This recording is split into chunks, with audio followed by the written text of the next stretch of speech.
Okay, I think we have everyone. Okay, all right, Baruch Hashem. We thank Hashem News? that we'll have an opportunity to learn Torah every day. Right? Our first Shlema for our Rabbi Smith's father, for our Naftali Ben Menucha Bela. And we're starting on 52a, kind of in the middle of the daf, where I think I'm going to go, I think, from the Koran, but for those that are following the Gemara, it's like really right in the middle. Tana de Kavase de Rav Papa. Yeah. Okay, all right, perfect. So just like a little bit of a background, because we're kind of in the middle of a discussion. So in the beginning of 52a, there was we're discussing this verse about uh, pouring the blood from the Ola offering on the Yesod. And there seemed to be this extra word, mizbach, Ola. So the idea there was a discussion, what do we learn from that? And the idea is that you have to pour the blood on the top of the Yesod, of the foundation, which kind of like this ledge on the side of the altar. And then Rabbi Shmuel and Rabbi Kiva both had like different kal vachomer of how you could learn that without needing a pasuk. And it seemed to be kind of the same. What was the difference? One said that the sharei, right, the sharei adam, the remaining blood, whatever you have left over of the blood, that you have to pour on the yesod. So that blood, is it me'akev or not? That performance, that kind of very last thing where you're pouring out all the blood on the yesod, whether that could disqualify the entire sacrifice if it's not done. That is animal sacrifice. And so then you had Rav Ada Bar Ahava. He said that the machloket is that Rabbi Shmuel says that it does disqualify, and Rabbi Kiva says that it doesn't. And then Rav Papa says, no, really, they both believe that pouring the remaining blood, Sharei Adam, on the Mizbeach is not, on the Yesod is not me'akev. It does not disqualify, right? It's not something that you have to do. If you do, great, but if you don't do it, it doesn't disqualify. What are they arguing about? They're arguing about the mitzu. Oh,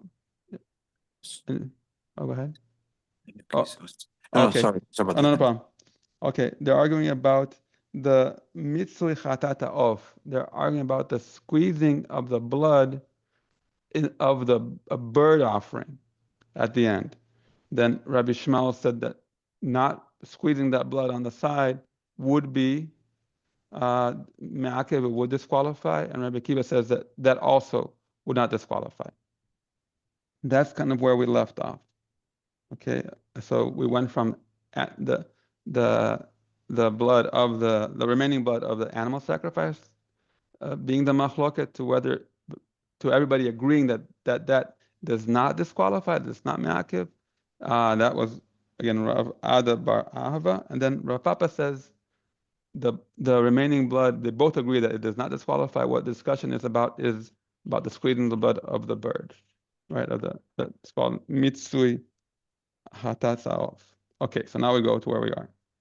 Tanya Kavasei de Rav Papa. Okay, so there's a brisa supporting Rav Papa, right? The second opinion that Rabbi Kiva and Rabbi Shmuel both think that is not me'akev, the animal sacrifice, right? Not the bird one. So where do they get that from? It says there's a verse that says that kol hadam yishpoch, right? There's actually an extra word in that verse. It says the kol hadam hapar yishpoch, right? So all the blood he shall pour out. But then Ma Talmud Lomar Hapar. Why does this verse say all the blood of the bull you're going to pour out? Everybody already knows that we're talking about a bull here in this verse. This verse is talking about the Par Kohen Mashiach. Okay, the Kohen Gadol makes a mistake, right? He has to bring a sacrifice. So we know we're talking about the bull. So why does the verse have this extra the bull, right? Extra in this verse. Limid al par Yom Kippurim. No, actually, it's telling you that this pouring out of the remaining blood is of the bull here is not just the bull of the Kohen Mashiach, right, and of the Kohen Gadol. It's also the bull that's brought in the service of Yom Kippur.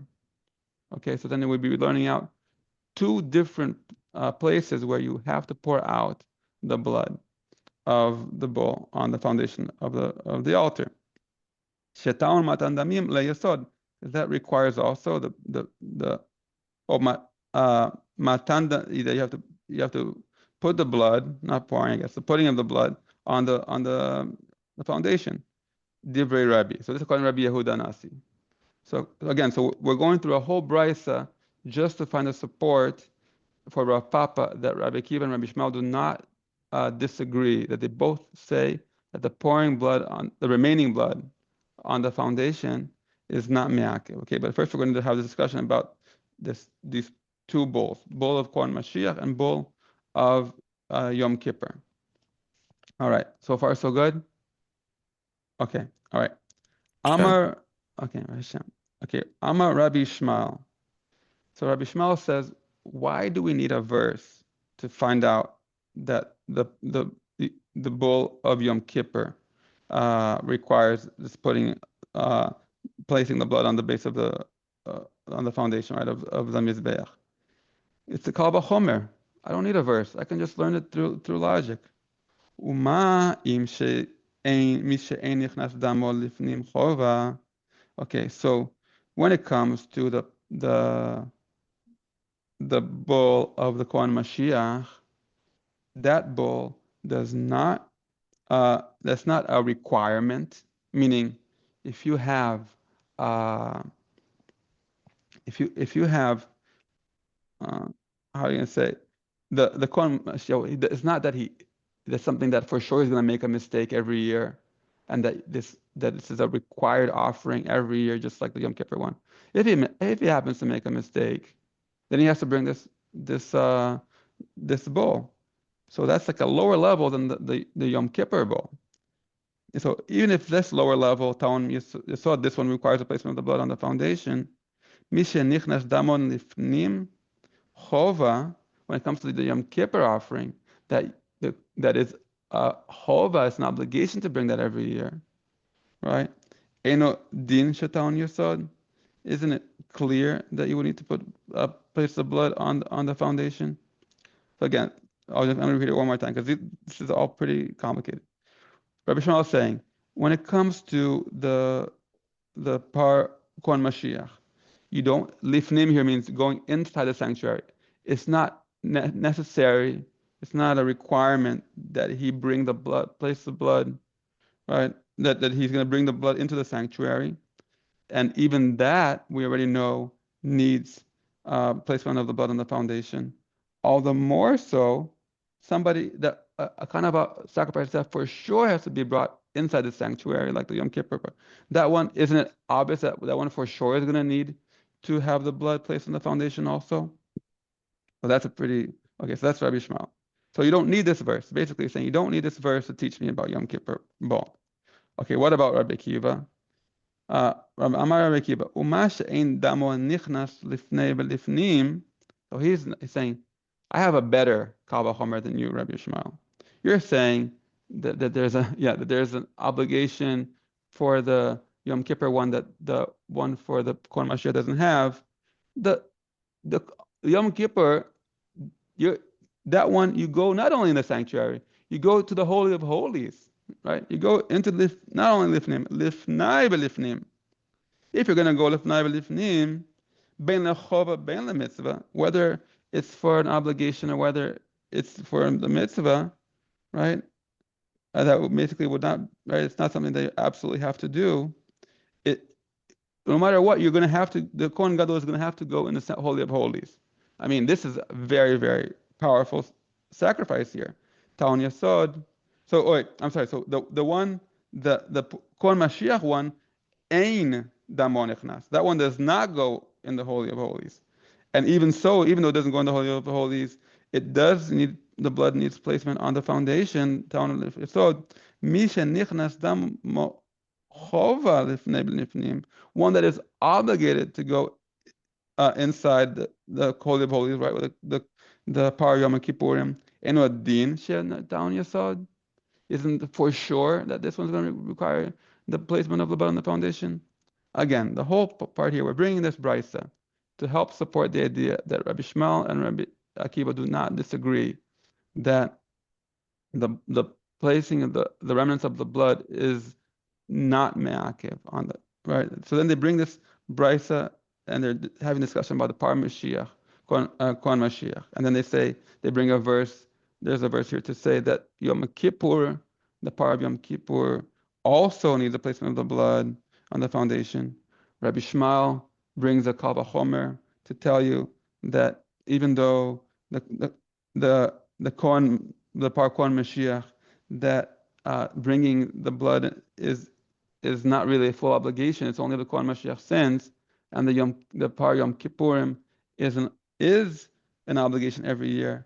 All the more so, you would have to bring the blood on the foundation, place the blood on the foundation. And Rabbi Akiva gives a better kal vachomer in his opinion. Says not only if the par Kohen Mashiach that doesn't require going inside the Holy of Holies, that one requires the placement of the blood on the foundation. All the more so, the Yom Kippur one that goes with Flame Niflim. Okay, so basically they're both saying you don't need a verse. Okay, so why do I have a verse then? If everybody, so Yachol Yakvenu, maybe that verse is coming to teach me that this placement of the blood is disqualifying. That if you don't place this blood on the Yesod of the Mizbeach, then first we're going to talk about the Yom Kippur one. Then the Yom Kippur bull will not, right? The Yom Kippur bull that sacrifice will have to be redone. It will be disqualified by the fact that you didn't place the blood on the foundation of the Mizbeach. Okay. So you might have thought that was the case, and that's why we have this extra verse. Talmud lomar mechila mikaper et hakodesh. The truth is what? That it is not disqualifying. How do I know that? Because there's a verse in Leviticus 16:20 that talks about once the Kohen Gadol finishes all his work, right? All his atonement of the sanctuary, Shalmu kol kaparot kulan. Once he finishes all that work, the atonement is completely, right? Guess what? In that verse, there is no mentioning of this placement of the blood on the foundation. If that's the case, if we're saying if you finish all this work and the atonement is completed, so this apparently extra work that's not mentioned about placing the blood on the foundation, guess what? That is not going to be ma'akev. Divrei Rabbi Shmuel. Okay, so basically we still don't have a reason to have this extra verse because we thought maybe you needed the verse in general. Then we said no, you can learn from Kal Vachomer. Maybe we need the verse to teach you that it's you need a verse to teach you that it's me'akev. No, it's not me'akev. Because we have this other verse Rabbi Shmuel brings. Okay, so no, we don't have it. Okay, so now we learned about that's for the par Yom Kippurim. Now we're going to learn about the par of Kohen Mashiach. Kal vachomer lepar Kohen Mashiach miser nasi. So also you can also learn from the par Kohen Mashiach that you can bring a different kal vachomer to show you that one is also not me'akev, displacement of the blood on the foundation. Okay, kal vachomer lepar Kohen Mashiach miser nasi. So you can learn a kal vachomer from the goat of the king, of the nasi, the prince. This is how you learn it. The blood of the goat of the prince does not go inside the sanctuary at all. Okay, if that one, if even that one requires placing the blood,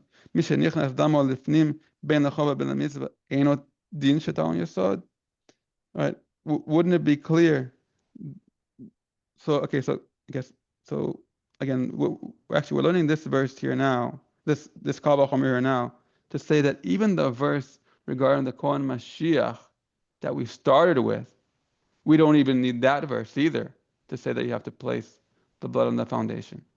Okay, this is okay. Should I take a step back, right? Uh, if you guys don't mind. Yeah. Okay. Again, let's try to say this outside one more time. We're having this whole discussion to figure out whether Shari Adam, the remnants of the blood, is me'akiv or not. Both Rabbi Shmuel, according to Rav Papa, both Rabbi Shmuel and Rabbi Akiva agree that it's not me'akiv. So we bring this brisa. The brisa starts out with the sacrifice of the Par Kohen Mashiach. Par Kohen Mashiach. This verse says that you have to pour the blood on the foundation.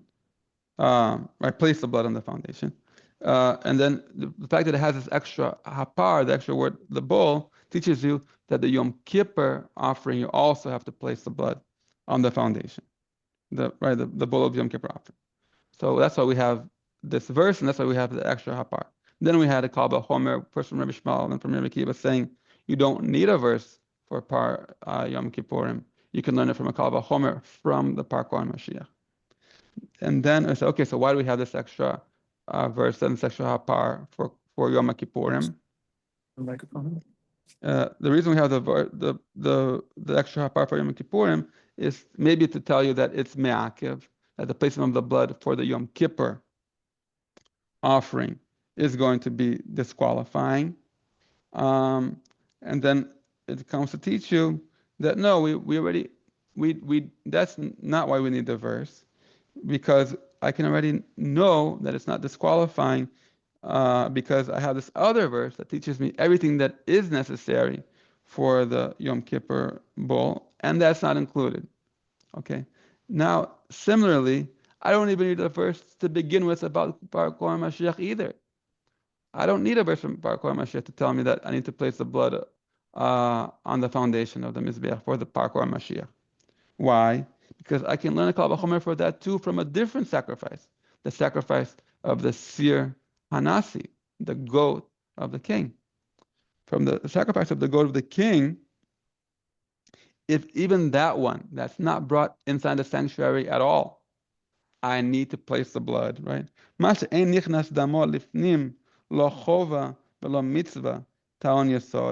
That's that one. I don't have to bring the blood in the sanctuary at all, whether it's for obligation, whether it's for a mitzvah. I don't bring it. The part that I go this extra step further, bring into the sanctuary, and so it isn't obvious that sacrifice is also going to need the placement of the blood. All right, so then why do I have this verse at all?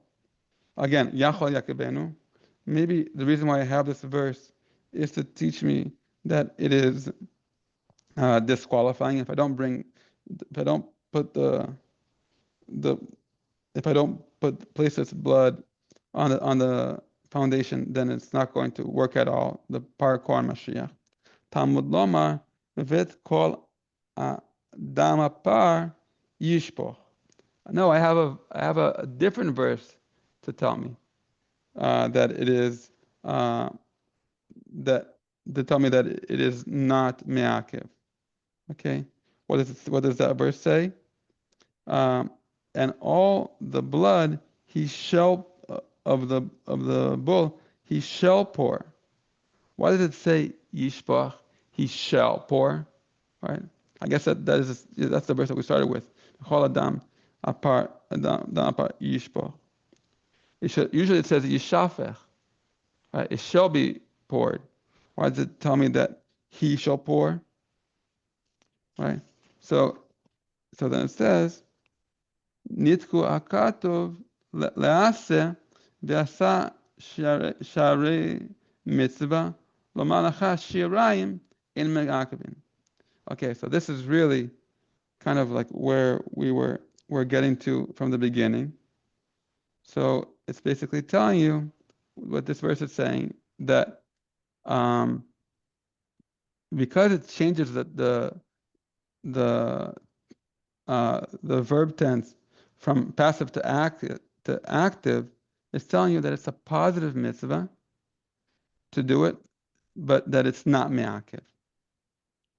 So anyway, so then we basically come to the conclusion that this whole brisa does support Rav Papa, and that Rabbi Shmuel agrees with Rabbi Akiva that the pouring of the blood is not disqualifying. Okay, so we went through this whole brisa to get back to this point that the pouring of the blood is not disqualifying. Okay, so that was the first. So that's Rav Papa's first statement, that they don't disagree on the pouring of the blood, of the remnants of the blood, Shari Adam. What was the thing that they do disagree upon?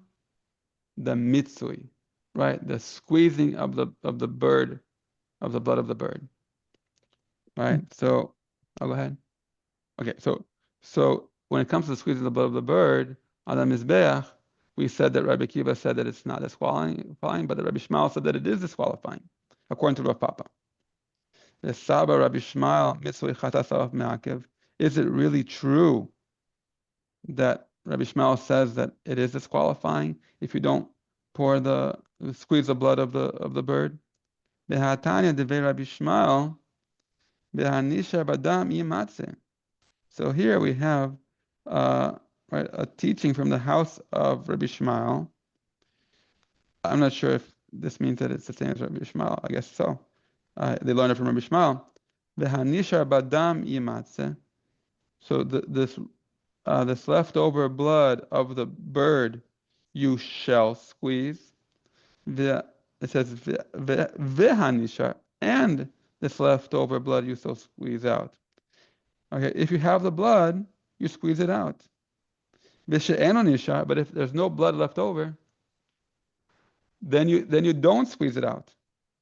Meaning the birds don't have I that much remember blood. when you had long hair. So I'm working on longer beard now. Okay.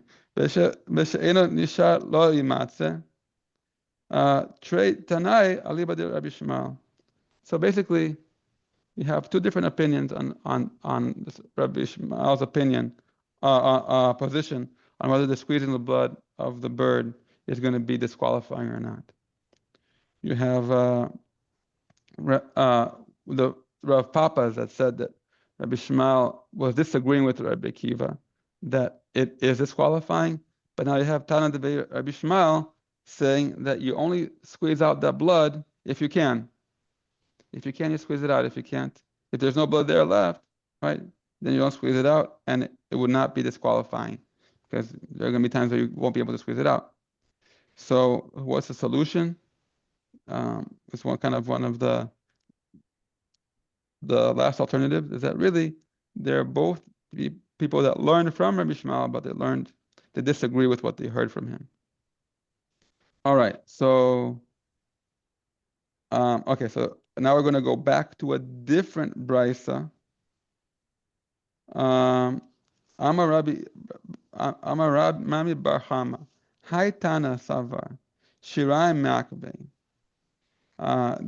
So now you have these another Tana that holds that the remaining blood that you have to pour on the yesod of the mizbeach, it is me'akev, right, which would disagree with both Rabbi Shmuel and Rabbi Akiva.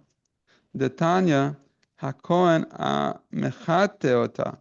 It says there's a kohen that does the sin offering. Ota shenitan dama lemala, velo ota shenitan dama lemata. Okay, so there seems to be this extra ota here. It says the kohen who sacrifices it for a sin. Right, we're talking about the blood of an animal offering. Why does it have to say ota, that he's going to be allowed to eat it if he does this? So the ota is coming to teach you that he's only going to be allowed to eat it. It's only going to work if he sprinkles the blood above. Okay, there's like this line on the mizbeach where they would sprinkle the blood. If he sprinkled it above that line, then it would be good. But if he sprinkles it below the line, then the sacrifice would not be good. Right? It's kind of like getting it under the net in tennis. Amarta v'chi me'ayin bata. So what exactly? Where are you basically like? Where are you coming from here? Like, isn't this pretty clear that you have to sprinkle the blood on if it's telling you to sprinkle it above the line that you have to do it? Why do I need another ota, this extra word to teach me that? Miklal shenemar v'dam mizrachecha yishafech ala mizbeach. Right? It already says that the blood of your sacrifices shall be poured on the mizbeach. Labmadnu shenitanin b'matan arba. Okay, so this verse, when it says it shall be poured, you learn from that verse that really you're supposed to pour the blood, or you sprinkle the blood on the four corners. Natan b'matan. Oh, sorry, you're supposed to place it on the four corners. She'im natan b'matan achat. If you just place it on one of the corners, kippur. But that's good enough. Okay, so we're already kind of basically we're saying there's some leniency when it comes to the animal sacrifices and the blood. Now, there's a verse that teaches you that really you're supposed to do four. If you do one, then it's okay. Okay, so maybe you can say the same thing here. So maybe you're going to say the same thing here. So maybe if placing it on one corner is good enough, even though you're supposed to place it on four, maybe it's going to teach you here that if you sprinkle it above, even though you're supposed to sprinkle it above, if you sprinkle it below, maybe that's going to be good enough too. Okay, so because we have this question of whether or not you can be lenient in general with the bloods of the mizbeach, so that's why we need this extra word ota to tell you no. If you mess this up, you get it under the net, no good. Okay, bedin hu nemru damim lemala. Okay, actually, you know what? I still don't need this ota. Bedinhu, I can approach it logically as well. Nemru damnim lemala, benemru damnim lematan. Okay, so there are some of them that the blood has to go above, and there's some where the blood has to go below. Right? I think the bird offering goes below. Ma damim hamurim lematan shenetan lemalan lachiper. If you have to get it below the line and you get it above the line, it's not going to work. We already know that.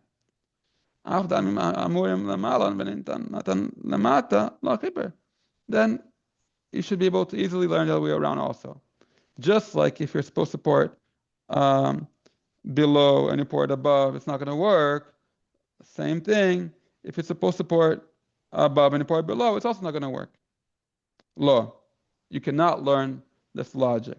There must be some difference between requiring it to be poured below and you pour it above. That's somehow more strict, and therefore you can't learn from it. Why? Im amarta betachtonim shenetanim benetina lemala she'en sofan lemala lo chiper. Tomar be'elyonim shenatan lemata she'yesh men karav lemata. So what's the difference? When you're supposed to pour something above, no, you're supposed to pour it below. You pour it above. Ein sofan lemala. There's no blood for that kind of sacrifice that's ever going to go above the line, ever. So by putting the blood there, you're like messing it up completely, right? But the one that you're supposed to put above and you end up putting the blood below, guess what? You were going to have to put the blood below anyway, because at the end of the day, you're going to be pouring out all the blood on below, which is on the foundation. So you might think, okay, fine, you get a little bit more blood below, it's not going to be a big deal. So that's why you can't learn, right? You can't learn from the other. Pouring blood above when it's all supposed to stay below is much worse than pouring it below when some of it should have gone be going above, because at the end of the day, a lot of it is going to go below anyway. So you don't learn, okay? All right, so that's the idea. So what does that mean? So that's saying that this whole logic is no good, and you still need that extra word ota to teach you You get that strength. if you don't pour it uh, above, if you don't get over the net, it's not going to be any good. Okay, so guess what? Uh, I still have a way to disprove this last one. This last idea here, you're trying to tell me that this logic is no good because the blood from the ones that are supposed to be poured below supposed to be poured above, if they get poured below, it's no problem because eventually everything there's going to be the remnants that are going to be poured below also. Guess what? Damim apnim yochichu. You have another case where it you have a very similar thing where at the end of the day the blood goes where the rest of the blood goes, and it's not a problem. This is from here. Damim apnimim yochichu. The blood that goes inside the sanctuary, we prove to you. Why? Sheyesh mehen kara b'chutz. Some of that blood at the end of the day will be going outside the sanctuary. Okay. So what does that mean? So you're telling me this whole logic here, but even at the betchila b'chutz lo chipper. You're telling me this whole logic that the fact that at the end of the day some of the blood is going to go below, but that wouldn't disqualify if some of the blood that was supposed to go above goes below. Guess what? There's a different one where the blood's supposed to go inside, and yes, at the end of the day, some of that blood is going to go outside. But if you pour that blood outside to begin with, it's no good. Okay, it's no good. So meaning what? This rejection that you gave me doesn't work. You guys want me to go do that one more time? This is going to be on the test. Not my test. Don't worry about it. Okay, all right, so let's keep going then. Okay, so then all right, so law. This is different also. No, that's different because why? That's not the end. Right? When it comes to the blood, the the essential work of that sacrifice is not over when you pour the blood, when you place the blood inside the sanctuary. Right? Why do you mean it's not over? Yeah, there's still another step. So so that's why it's not going to be a kapara. It is going to be a problem if you pour it outside and place it outside instead of inside. Toma belyonim shahari kranot markot otan inotan lemata ksherim. When it comes to the blood is supposed to be poured above, that is the last step. The fact that that is the last step, inotan lemata ksherim. If you put it below, uh, it it could still be kosher because you're going to be pouring more blood below anyway. So this idea of that you need to pour more blood below anyway is enough to refute this logic, and therefore that you still need the ota. Talmud lomar ota, ota shentani lamala, v'lo nitan dama lemata. So at the end of the day, we're back to this idea that you need the verse.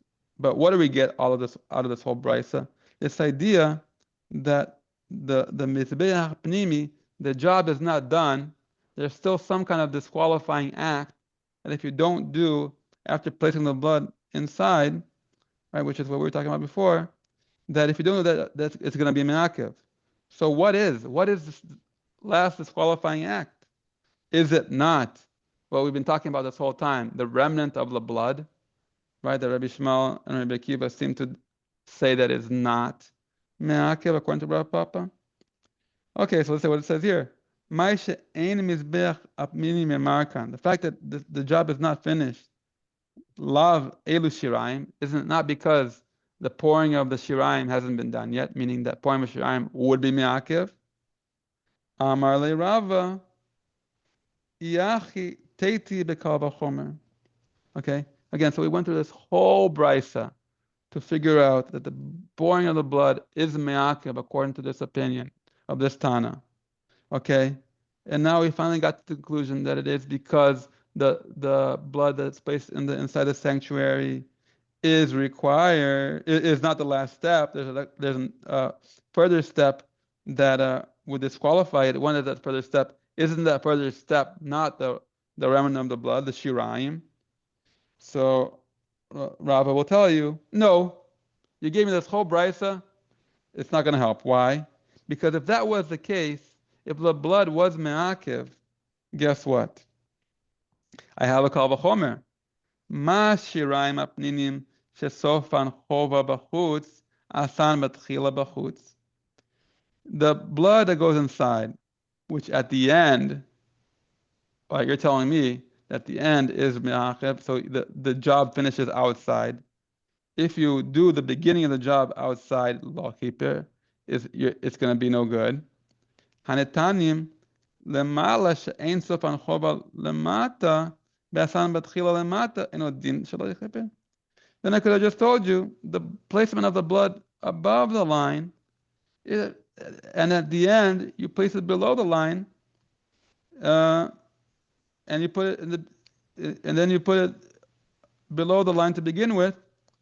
Isn't it obvious that it will not atone? Okay, so why is this one stronger? You're telling me that shirayim, that the remnants of blood is a requirement. Guess what? In the other one about putting it above the net, it's not required, and so I could have learned above the line, right? Not above the line. So that's going to make it very clear to you that it wouldn't be mechaper, and you would not need then you basically wouldn't need this whole thing to begin with, this whole learning out of that you need this extra word ota. So anyway, bottom line, Rava is coming to teach us that this whole brisa does not prove to us that shirayim is me'akev. Wow. Okay, so then what is this last step then that the placement of the blood inside the sanctuary needs if it's not the shirayim? What is it? The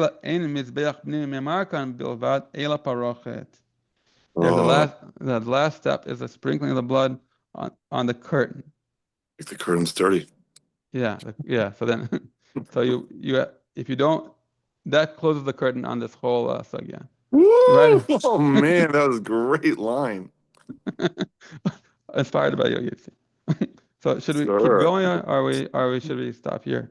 This is a Go on, baby. Go on. Okay. All right. Adima. Let's try to make it to the Mishnah then. Adima. Okay, so then we're going to bring a different brisa now. Bechila michaper. So it finishes the atonement. Im kiper kila, im lo kiper lo kila. So if he finishes atoning, right? The verse states concerning the sacrificial rite performed by the high priest on Yom Kippur. And when he has finished atoning, it says if he performed the atonement, he finished it. But if he didn't perform it, he didn't finish. That's Rabbi Akiva. Amar lo Rabbi Yehuda, mipnei ma lo nomar im kila kiper, im lo kila lo kiper. Why does it not just say that? She'im chiser achat mikol hamatanot lo asa velo klum. Okay, so they both seem to be saying the same thing. That if you don't do all the steps, then the whole atonement is lacking, and it's like nothing was performed. So my binayu, what exactly is the difference between these two opinions? Guess what? We're going to get back to the shirayim again. Rabbi Yochanan, Rabbi Yoshua ben Levi, Hadamar, Mashmaut Dorshin Ika Benayu. Really, they both are saying the same thing. They're just learning it slightly different from this verse that you have to do every step. Bechadamar Shirayim Me'akavin Ika Benayu. One of them says, you know what the difference is between Rabbi Akiva and Rabbi Yehuda? Again, this idea that the pouring out of the remnant of the blood is me'akev. We're still trying to figure out whether or not this pouring of the blood is me'akev or not. Rabbi Shmuel, according to Rav Papa, Rabbi Shmuel and Rabbi Akiva both hold that it's not me'akev. But then we had this other opinion before, right? Rav Ada or Ahava that said that Rabbi Shmuel says that it is me'akev. So we're still in that world of whether or not pouring of the blood is something that's essential or not.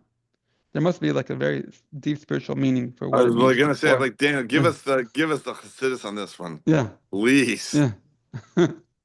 Yeah. So Adam hu nefesh, right? you have to go 100%. You can't, right? You have to leave it all in the field, right? You're not, you have this, you have to go all the way with every little bit of blood you have left in your body. You go, you do the work you have to get done. Yeah, that's what Mesiras Nefesh. That's what being Go a Jew is all Tigers. about. Go Tigers. Go Tigers. Yeah. Hashem. Job is not done. Mashiach. Yeah, this time the Rabbi Yeshua ben Levi, who the Amar Shari Akvim. Okay, so now it's saying here, Rabbi Yeshua ben Levi also thinks it is Me'akev. The Rabbi Yeshua ben Levi, Divrei Omer Shari Me'akvim, maybe Barachad Matchil Betchila Mifnim. So Rabbi Yeshua ben Levi, he himself says that it is Me'akev, because he says the Divrei Omer, right, the one that pours it out, that pours out the remnants, is me'akev. There's one that says that, according to that opinion, he has to bring the bull, and he has to start over again. If you don't bring the shirayim, according to this opinion, Rabbi Yeshua ben Levi is saying, guess what? You have to do the offering all over again. You have to bring a different bull, all from the beginning. Rabbi Yeshua ben Levi is saying.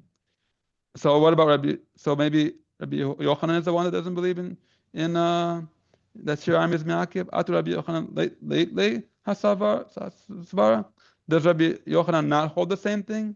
Amar Rabbi Yochanan Tana Rabbi Nechemia kidivrei haomer Shiraim me'akev. He also brings this idea that this goes according to the opinion of the one that says that Shiraim is me'akev. Okay, but you know what is noted here, even though Rabbi Yochanan and Rabbi Yeshua ben Levi are both saying that there is opinion that it is me'akev, we don't know who that person is. It just says Divrei HaOmer. We don't know if that's Rabbi Akiva. We don't know if that's Rabbi Shmuel. We don't know if that's anybody else. For all we know, it's a different Tana altogether. And that's what it's going to say here. Divrei HaOmer belav dehani Tanai. It's not Rabbi Yeshua. It's not Rabbi Akiva. It's not Rabbi Shmuel. Okay, Rabbi Akiva and Rabbi Shmuel can still hold, according to this brisa, that it's not me'akev. Okay, it's just it's just a different Tana altogether. It's just this Divrei Omer who we don't know who it is. Bottom line, we can still go according to Rav Papa that both Rabbi Shmuel and Rabbi Akiva say it's not going to be disqualifying. Even if you didn't pour out all your blood, you're still good. You're still holy. Still keep going. Amen. All right, so stop by the Mishnah here. Great job. Thank you. Great job. Baruch Hashem. Great Thank job, you guys for sir. listening. Take the rest of the day off, sir. Go take the rest of the day off. Enjoy yourself. Thank you. Baruch Hashem. Thank Have a you, wonderful day. Daniel. Thank Bye-bye. you. Thank you. Thank you, Daniel. See you. Shows. Thank you. Thank you. Have a good day. Pouring of the blood remnants is a